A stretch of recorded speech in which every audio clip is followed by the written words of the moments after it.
Don't wait for perfect conditions before you start. Don't wait till you even fully understand or comprehend the market before you build and move forward. I would just say, just get going and build brick by brick, day by day, sow seed by seed, and just keep going. And I felt like I could hit the mark at a higher quality for reasonable prices. So I don't know. I had a bit of an arrogance about me, thinking that yeah, I can definitely design better than them. Plus, we give back. So if I can design better and we're making social impact and these businesses are making millions, there's no reason why I can't make enough to at least sustain myself and then get to a point where we can hopefully make millions. So one of our greatest strategies, to be honest, was trying to understand what the potential market was going to be and then reverse engineering to try and place the brand in places where that market would gravitate towards. So I remember. Quick one. If you'd like to support us on our journey to 1,000, please do consider subscribing or following this podcast, wherever it is you're listening to this. Thank you. Hello. What is going on, everybody? And welcome to 1,000 Voices, the podcast on a mission to interview 1,000 inspirational Black Britons. My name is Tevin Kitto, and today I spoke with William Adoasi, the founder of Vitae London. Vitae London is a luxury watch brand with a sustainable twist. With every watch that they sell, they directly support children in Sub-Saharan Africa, either with one, a solar lamp, which is important when they're in areas that don't have easy access to electricity, or two, with 2 sets of school uniform to see them through the academic year. To date, they've been able to directly support over 8,000 children in Sub-Saharan Africa, and they've recently reached the $1 million sales milestone as a brand. It was an incredibly inspiring interview, and no matter what field or industry you're in, I'm sure that there are gems and advice that you can take and apply to your own life. So, without further ado, this is 1,000 Voices, and here we have William Adoasi. Thanks a lot for agreeing to come to 1,000 Voices. Well, man, how are you today? Thanks for having me, man. I'm great. I'm great. Just hustling on, hustling on. Of course, man. Well, as I've said before, very much appreciated. Like, really appreciate you taking your time out to come and share your story today.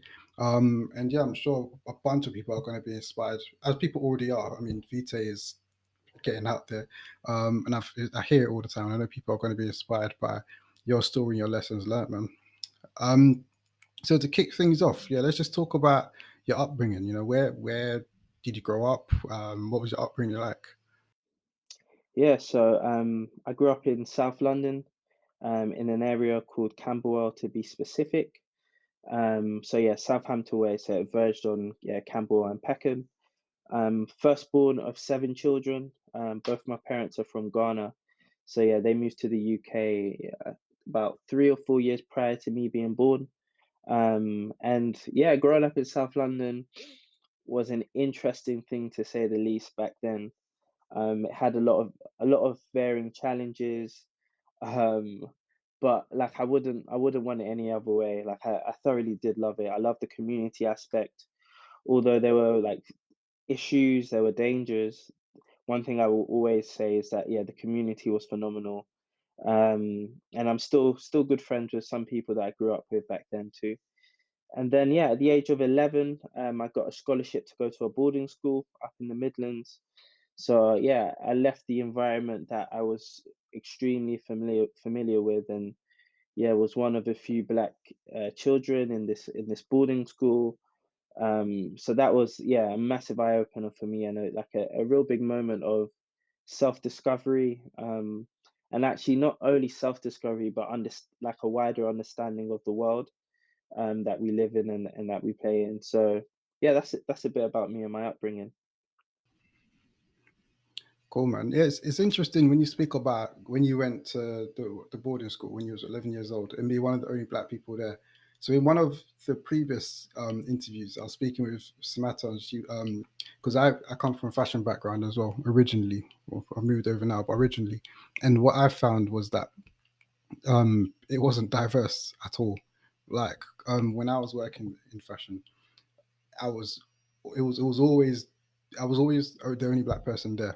Um, and it doesn't I don't know.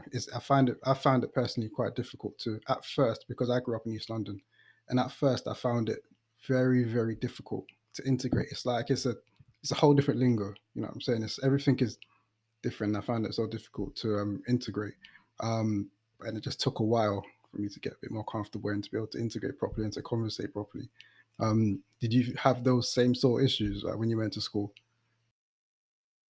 Oh yeah, 100%. It was such a weird environment, and I think even at a young age I learned the power of code switching and like how to be the guy from ends and quotes, like how to be that dude, like the lingo, knowing how to speak in the ends, but then going to boarding school and having to present a certain way and knowing how to speak in those environments. So yeah, from a very young age I was able to grasp that I had to be, I wouldn't say a different person, but I had to slightly change my tact and my approach depending on the environment that I was in. So I think it actually gave me a lot of powerful lessons subconsciously, and a lot of skills that I actually use today were as a result of those times there. So yeah, I'll definitely say that it taught me a lot, 100%. And them early years. So, what were your early goals and ambitions then? What did you want to be? The early years, there was a time that I wanted to be a dancer. There was a time that I wanted to be a rapper. There was a time I don't know. I had loads of varying ambitions. I think entrepreneurship has always been there in the back of my mind, but I don't know. From a very young age, I think I just wanted to be on stages in some way or shape. Like I was just a yeah, I was pretty outgoing. I was often performing. I was often the joker in the class that tried to fool the teacher and made it make everyone laugh. So yeah, I think I just kind of wanted to be on stages. It's probably the best way to describe my aspirations at the time. Cool, man. Cool. All right. So, what happened after that? So, you've gone to school. Um, you finished boarding school. What was the next major step in your life after that? So yeah, after boarding school, I returned to London for college. Went to a college in Bermondsey called City of London Academy. Was there a couple years. Then I went to uni for a year. After a year of uni, I dropped out of the first university that I was at, and I started my first business. And even before that, actually, I'd done an internship at Bloomberg, which opened my eyes to the world of business, the world of finance, and just like it was just strange the amount of money I was earning on that internship, and just being like wowed by it. But yeah, so age of 19, quit uni, and I started a sports academy called Starlight Sports Academy. At the time, what I found was that, and myself and there was two other business partners, we found that there were so many young people around the same age as us, who had these different giftings and talents within the sports field. They'd picked up varying different qualifications, but they weren't doing anything with it. And we also saw that there was a gap in the market because a lot of primary schools could access funding from the government for after school clubs and for sporting activities. So we just matched those two entities together. We recruited as many young people with FA level 1 and 2 qualifications, and we pitched them into as many schools as we could.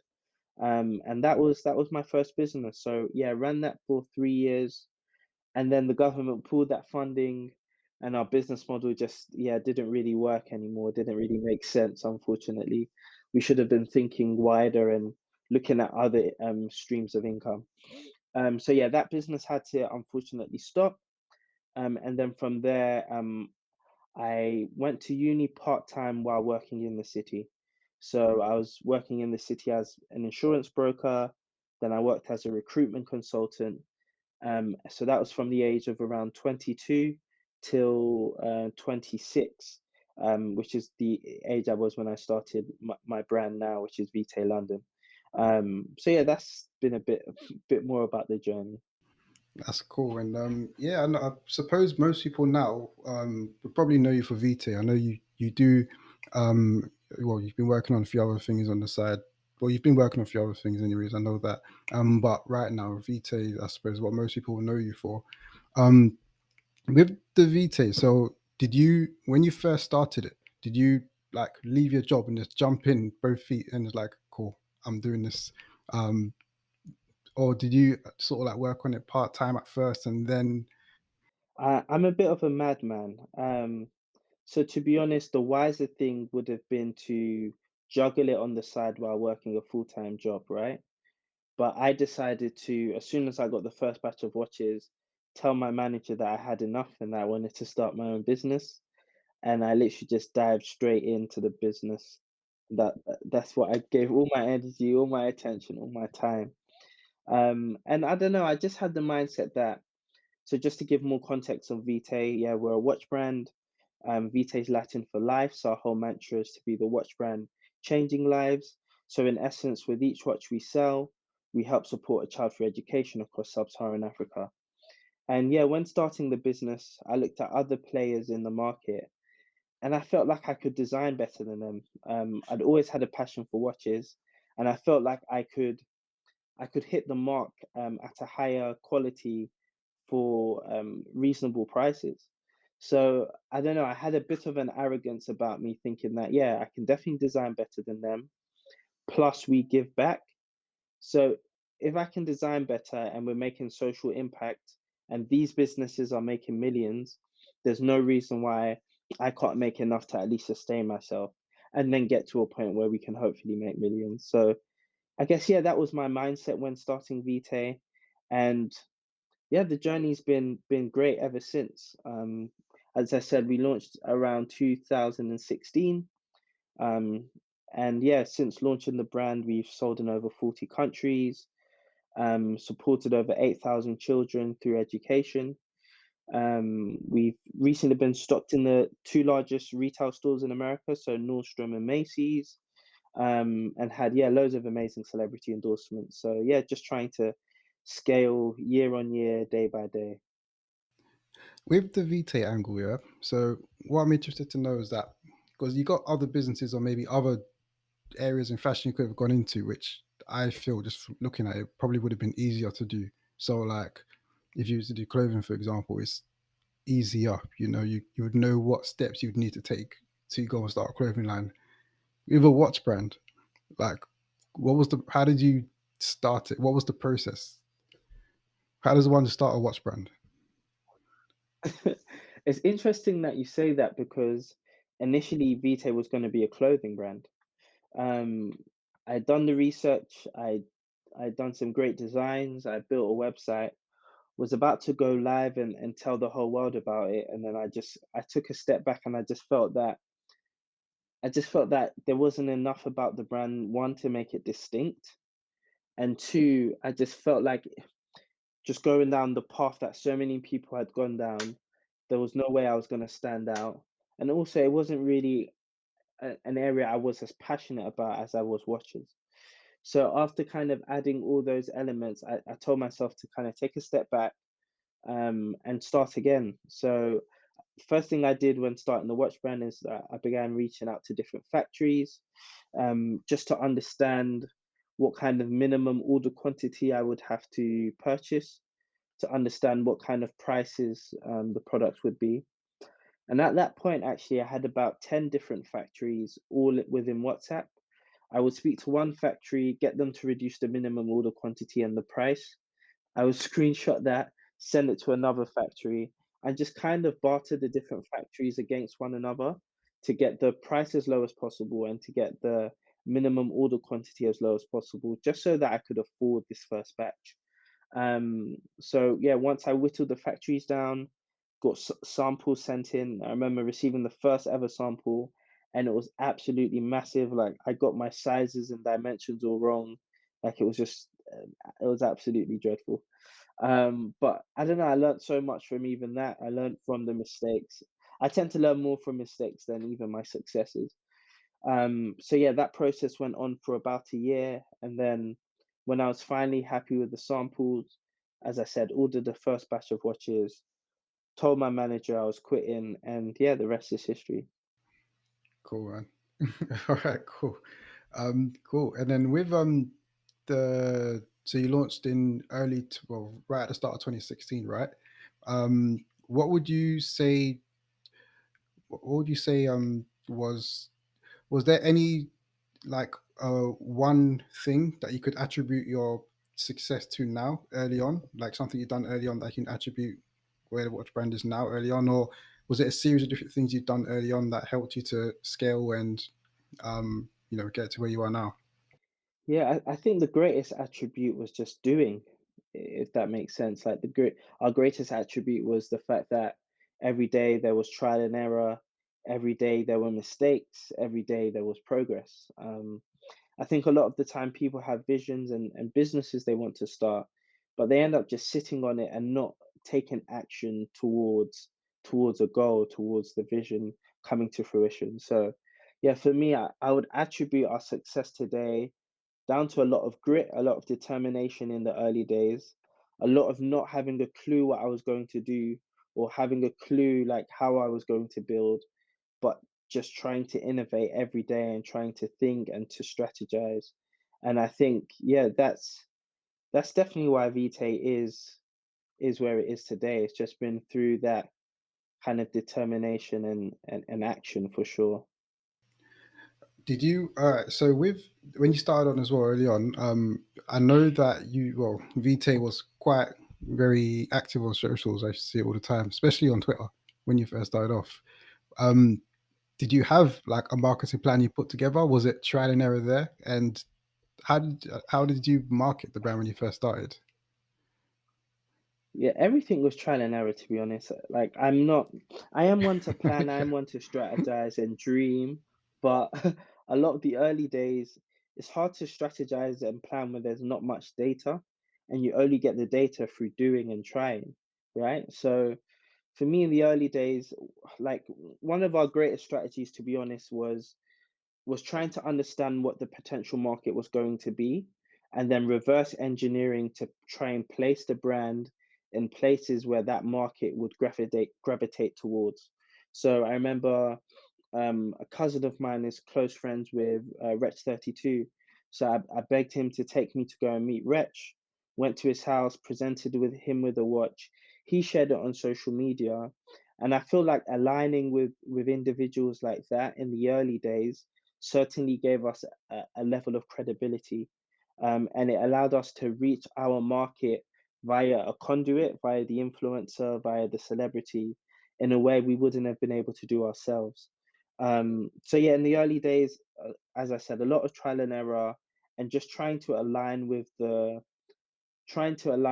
people that the individuals that people in our market look to, just to enhance our credibility. And it's weird, even after year two, year three, people assumed we were much larger and we'd been around for much longer, just due to those kind of associations.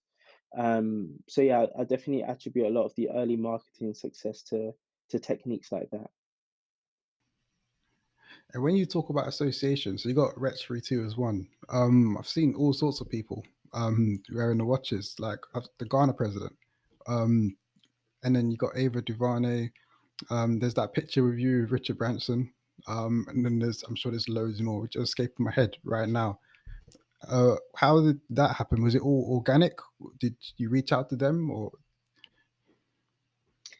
There's it's a lot of it's been a mixed bag, to be honest, but I don't know. I honestly feel that if you go down the correct path, a lot of the time things will align, if that makes sense. Like I remember meeting Romelu Lukaku, for instance. I know he's a man of controversy these days, but I remember meeting him at first, and I was walking around New York, and I'd only gone to New York because I had arranged a little pop-up shop.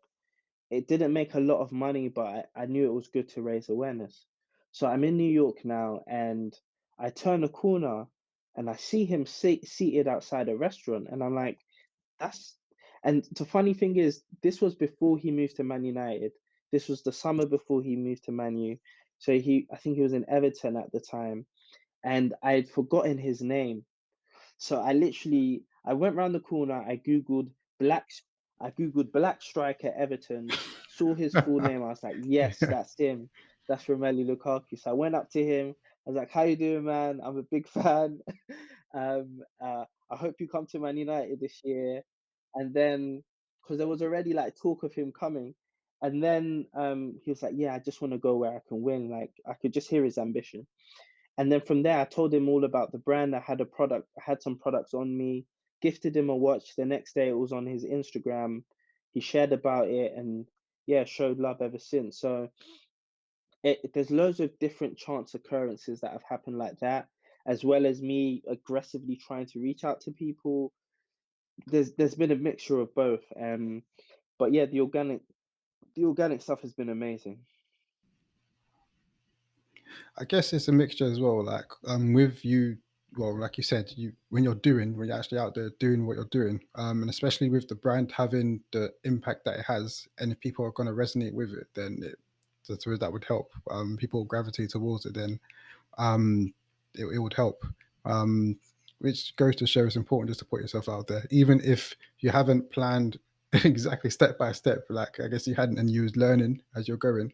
Put yourself out there. People might gravitate, and you don't know what opportunities you're missing by not taking action. 100%. Um, 100%. Something that'd be interesting to understand as well. So, when you started off, were there any financial barriers?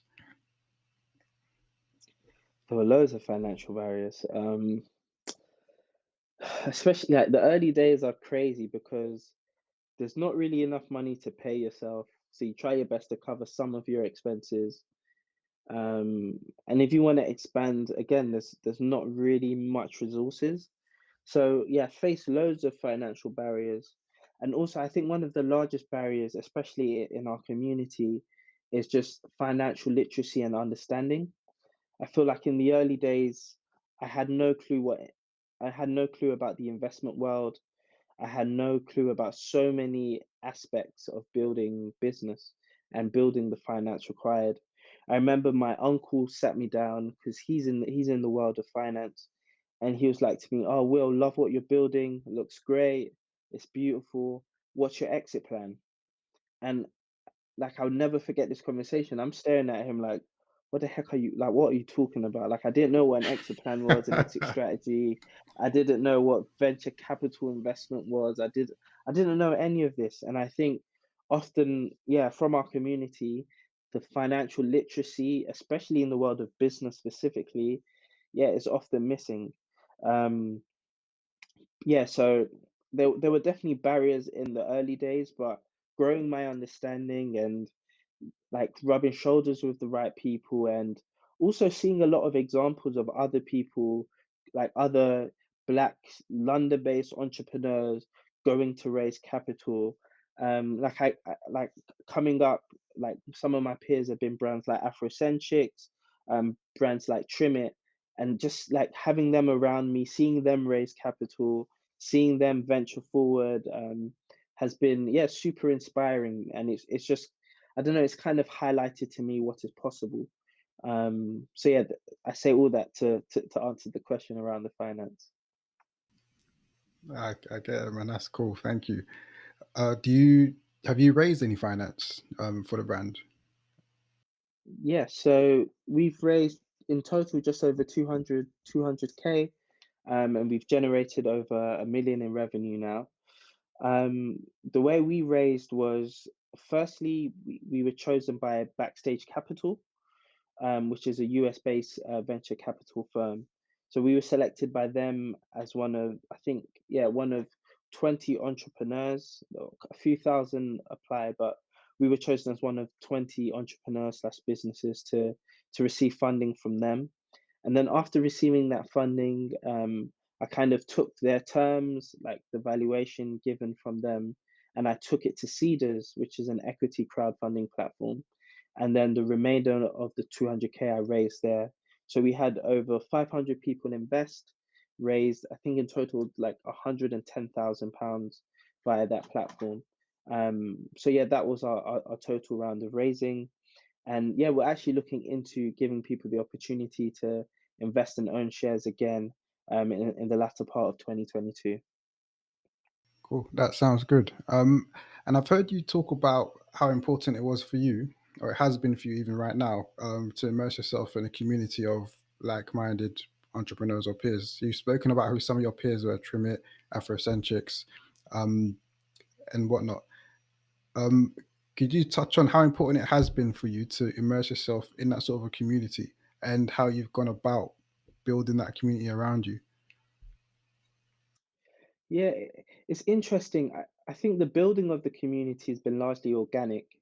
Um, it hasn't necessarily been something I ran out to get, but I think you build community by adding value to others. So yeah, for me, it's trying to build myself as much as humanly possible, trying to build my business so that I can be a beacon of hope for others.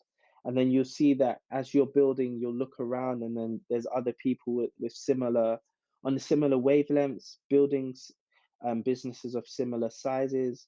And just, yeah, having conversations with them, you'll find ways where you can support them and add value to their ventures. And then nine times out of 10, they will have ways to support you and add value. And I think it's so powerful to have these communities because the entrepreneurship route is can often be lonely, can often be extremely tiresome. So to have other people on the journey who can fully comprehend what you're going through and actually understand the pain, understand the struggles, understand literally the full context of building a business from scratch. It's just super helpful. And they often serve as reminders to just keep going because, yeah, they'll often say, if I've been able to do this or raise this capital, there's no reason why you shouldn't, and vice versa. So, yeah, I think it's been crucial for us in the building of the brand. For sure. All right, let's touch on the impact side of things now. So, from the last readings I've read, so you've the brand has been able to distribute 5,000 solar lamps and 3,000 uniform sets to children in Sub-Saharan Africa. So you mentioned before 8,000, so that'll be 8,000 in total. Um, and yeah, could you just maybe just speak more about that, the impact side of things? Why did you decide to go down maybe the education route with children in sub-Saharan Africa, and how's that been for you as a person, um, and for the brand? For sure. So yeah, my dad's from Ghana, West Africa, as I said, both my parents are. But my mum came from a bit more wealth, although my granddad had like seven wives, 24 children, so she didn't really get to partake in a lot of that wealth, but she's from a wealthier background, as opposed to my father who came from a poorer background. And I remember him telling us stories of the struggle of having to beg family and friends for the basics in order to go to school. And for me, that was it was a massive eye opener. And I think a lot of the a main reason why we do support education initiatives is his story. Is thinking of the fact that because one man got an education, it's crazy the impact and the ripple effect it's not only had on his life, but his children now, our lives. Now we've been able to support as a business 8,000 young people, and that's all come through one man getting an education. So I think education is so powerful. It allows cycles of poverty, generational poverty to be broken. It enables someone to build for themselves and venture forward and not only support and impact themselves, but impact the wider community. So yeah, that's why we sought to make impacts with education. And I would say it's been brilliant from a just to be very candid, it's been brilliant from a self-fulfillment kind of angle, like knowing the impact and just feeling fulfilled, knowing that and just going to see the fruit of it. Like that's just been beautiful. That's been amazing. And on top of it, it actually for me it makes business sense. Yes, we do cut into our profits. Yes, it does cost money to do it, but I don't think half of the celebrities that we work with and influencers would even I don't know. I think half of them would struggle to maybe even connect with us without realizing that our hearts were in the same place and making a difference. So it's opened up the market in a much wider way than if we weren't to have the give back element attached to what we do. So yeah, as much as it may eat into profits, not only does it make sense from a moral standpoint and an impact standpoint, it also makes business sense.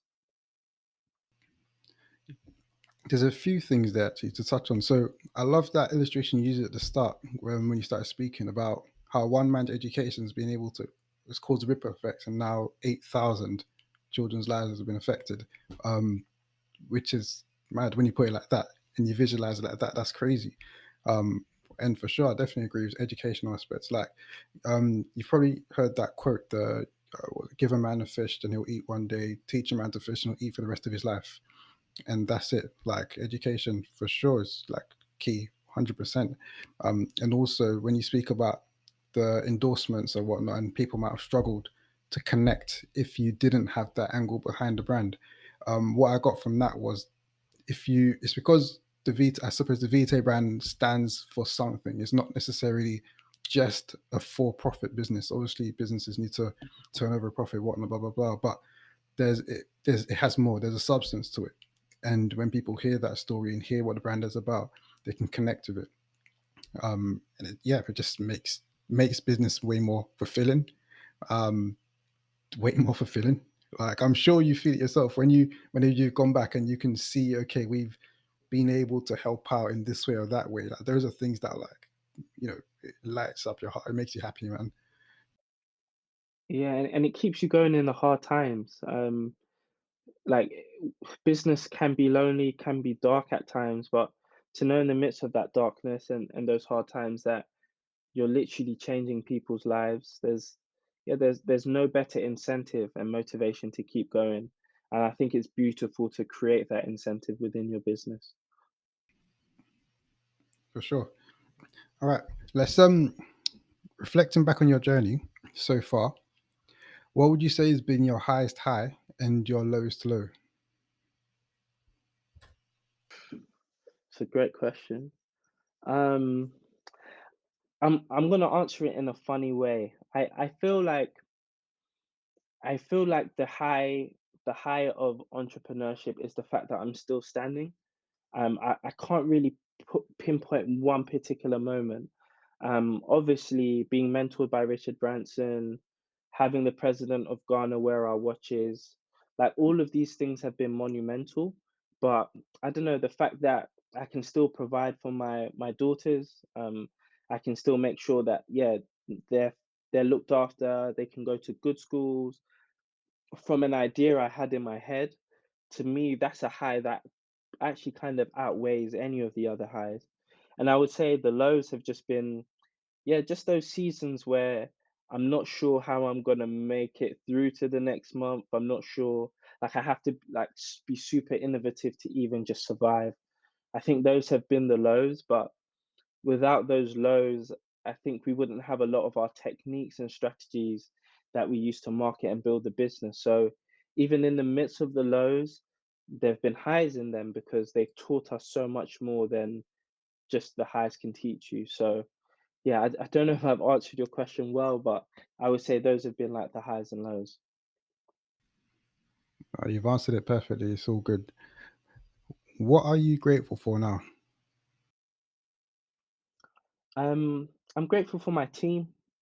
I'm grateful for how far we've come. I'm grateful for continual innovation. I'm grateful that we're still standing and we're still building. And yeah, I'm grateful that a young black boy from a council estate in South London is now gets to rub shoulders with, like, I've met people, individuals like Prince Charles, as I said, the president of Ghana, been invited to number 10 Downing Street. Um, as mentioned earlier, we're in, yeah, some of the biggest stores in America. So yeah, I'm just very grateful for the journey. I'm grateful for the learnings. And again, I'm grateful that I'm still here with more chances and opportunities to keep going. And for people who are wanting to start their own businesses, who are right at the start stage or even at the idea stage, what advice would you give people like that? Yeah, the advice I would give those individuals is to just get going, like get moving. Don't wait for perfect conditions before you sow your seeds. Don't wait for perfect conditions before you start. Don't wait till you even fully understand or comprehend the market before you build and move forward. I would just say, just get going. Build brick by brick, day by day, sow seed by seed, and just keep going. Don't be so intimidated by the scale of your vision that you end up not doing a thing at all. So that's what I would say to anyone who has an idea, anyone who aspires to build something great. Just start now, and yeah, before you know it, because you've taken that step day by day, you'll look back and realize there's been progress, there's been betterment, because you obeyed that feeling within yourself to just start. Good stuff, man. Cheers. And finally, before we go into some quick fire questions, what do you want your legacy to be? I want my legacy. I want my legacy to scream that there are no limits. Above all, that's what I want my legacy to scream. Um, I just want to inspire others to dream and believe beyond the circumstances or the environments that they've been placed in. I want the legacy to scream that when you do get to a point where you've broken out from maybe shackles of poverty, shackles of um, economical downturn, anything that may be kind of seen as a hindrance or holding you back, once you do break out of it, I want my legacy to scream that you can help others up as well, and you can help others out of it too. Um, so yeah, I would say that's what I want my legacy to be. A legacy that screams that you can live without limits. And yeah, just as someone broke the limits for my dad, we've been able to break the limits for others. And I just hope my legacy continues to do that. Nice one, sick. Thank you, bro. All right. Now let's move into some quick fire questions, yeah? So we've got 10 questions, yeah? 10, let me get How them up. long do All I right. have to answer 10 each one? questions. Let's 10 say seconds? 20, 20 seconds. I'll give you 20. The first few I think are All easier. right, no The problem. last All right, it gets progressively a bit more, but 20 seconds for each one. no All right, problem. let's go. First question. What's your favorite movie? Ooh, oh, I would probably say law-abiding citizen. Good film. Second question. Favorite book? uh, this is gonna get some like controversial backlash, but Rich Dad Poor Dad definitely like made a massive impact on me when I was around 16, 17 years old reading it. So yeah, I would still say that that's my favorite book. It's a serious book. All right. Third one. A song that you can never get bored of. Ooh, I'm a big fan of an artist in the States called Yeba. Um, and she has yeah a million and one so like every song she releases I can never get bored of. So I'll just say anything by Yeba. Cool. All right. Fourth question. If you can only eat one food for the rest of your life, what would you pick? Mm. I think the question would should have been why would that fruit be plantain? So yeah, plantain is the food. Cool. All right. Next question. How do you start your day? Start my day with reading. So I'm currently reading a book called 10x, which has been yeah pretty powerful and like expanding my mind and how far I push things. So yeah, typically start with reading, then yeah, usually help with the school run with my daughters and kind of take things from there. Cool. Next question. Name three people that inspire you. My dad, 100% one person that inspires me. Um, I I would say an individual that inspires me is the late Virgil Abloh. Um, child of an immigrant, went on to build one of the most popular brands in Off-White, went on to head up men's at LV, and yeah, from a similar background to myself. So definitely Virgil Abloh. And a third one, I'd probably say I'd say Richard Branson because I've managed to sit with him. I've managed to kind of glean from his wisdom and understand how he's built his businesses. So I'll go with those three. Cool. All right. Next question. What's the best advice that you've ever received? Best advice I've ever. I think it's gonna sound cheesy, but just keep going. Like whenever I've wanted to quit and I've spoken to people, literally the best advice I can receive is to keep going. Keep my head up and just like remember why you started, remember why you birthed this vision, and keep going. Nice. Okay, next question. If you were to dedicate your life or the rest of your life to one charitable cause, what would you pick? Yeah, ending removing barriers to education in sub-Saharan Africa. So like in sub-Saharan Africa, it's the one region in the world where poverty has increased in the past 25 years, and that coincides with the fact that it's the region in the world with the lowest amount of young people in primary school education. So I truly believe if we can remove the barriers to education and present education to more people, then yeah, we'll see a transformed sub-Saharan Africa. That's good, man. Um, Last two questions.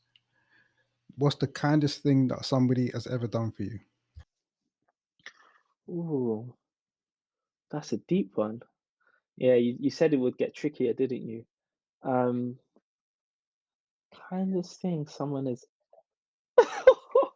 I would just say the love and compassion bestowed to me by my parents.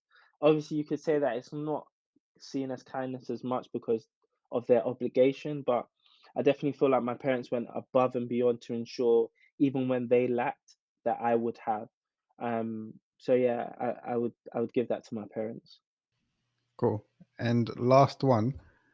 What's one thing people don't know about you? One thing people don't know about me is that I was actually born with an extra finger out of my thumb in my left hand. So I'm a bit of a mutant. I'm an X-Man. So yeah, I'd say that's one thing that yeah, people probably don't know about me. Cool, man. All right, that's it. You got through the quick fire, man. It was nice and easy. All I good. survived. I survived. Yeah, yeah.